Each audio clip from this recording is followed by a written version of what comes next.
ninawasihi mkahakikishe mnafanya kazi zenu, whether mnaajiriwa au mnajiajiri wenyewe, kwa weledi mkubwa.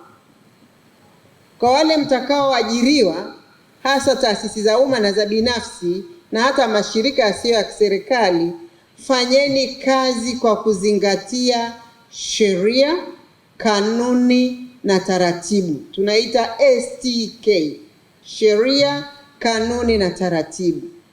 Muwe jasiri, muwe wa kweli, msiwe waongo, msikubali kurubuniwa, kwa kuwa tasnia yetu hii, taaluma yetu hii inaaminika na tunaaminiwa. Kwa hiyo tunaomba mkaendeleze hiyo imani popote pale mtakapokuwa. Naomba niwaachie maneno matatu. Mosi, taaluma ya uhasibu ni ya watu wenye maadili, trusted people. Tafadhalini, nendeni msijichafue na msituchafue, msiichafue taaluma.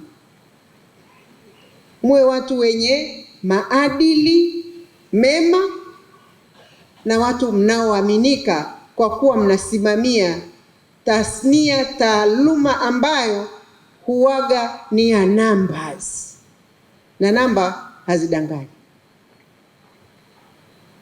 Pili, kazi ya wahasibu, kazi ya wakaguzi, wawe wa ndani wawe wa nje, ni ya kuongeza thamani katika mahali popote walipo, ya kutoa ushauri, ya kutoa taarifa, ya kutoa changanuo, analysis, ambayo inaongeza ubora katika kufanya maamuzi. Go and be value creators. Tatu, sisi wahasibu tuliofuzu hatukomi kujiendeleza, hatukomi kusoma, kwa kuwa tunatambua dunia inabadilika, teknolojia zinabadilika, vigezo vya kuandaa mahesabu vinabadilika na vinaongezeka.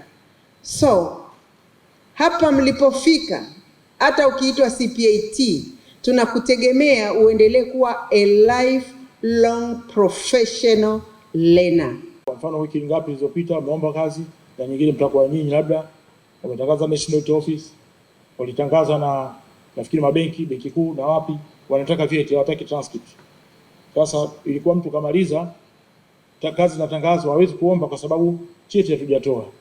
Ndio maana bodi ya wakurugenzi ilisikia kilio cha wadau na kubadilisha kufanya mahafali yafanyike mara 2 kwa mwaka kuanzia mwaka huu. Vile vile leo hasa katika shughuli hii ya kuhitimu vyeti, wahitimu wetu ambao walifaulu mitihani ya Novemba 2025 na Februari mwezi uliopita 2026, hawa ndio wametufanyia tukusanyike hapa leo. Jumla ya wahitimu ambao walitunukiwa vyeti wako 531.